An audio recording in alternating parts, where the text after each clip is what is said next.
క్యారమ్స్‌లో రెడ్‌ని కొట్టాలంటే వైట్ ద్వారా కొట్టాలా? బ్లాక్ ద్వారా కొట్టొచ్చా?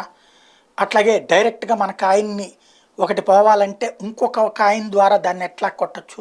క్రాస్ కట్టు, డైరెక్ట్ కట్టు ఇట్లాంటియన్నీ వింటూ ఉంటాం.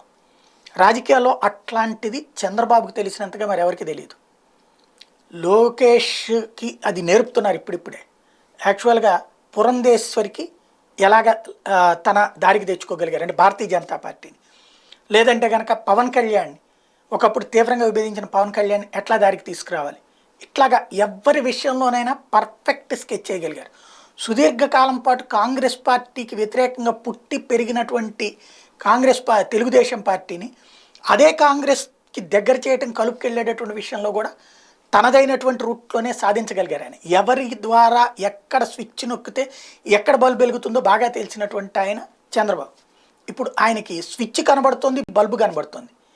స్విచ్ అయితే భారతీయ జనతా పార్టీ, బల్బు అయితే అమిత్ షా. కానీ ఈ స్విచ్ నొక్కుదామంటే షాక్ కొడుతుంది.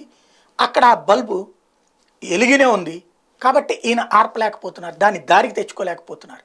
అమిత్ షా ఓకే అంటే ఈపాటికే పొత్తు ఖరారైపోయేది. ముగ్గురు కలిసి ఎన్నికలకు వెళ్ళేవాడు. అమిత్ షా ఆలోచన పార్టీ కోణంలో ఉంటుంది.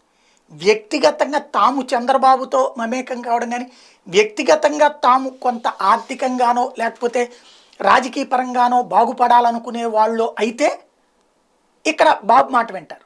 అమిత్ షాకి అట్లాంటిది ఏం లేదు. అదొక కంప్లీట్ డిఫరెంట్ స్వరూపం.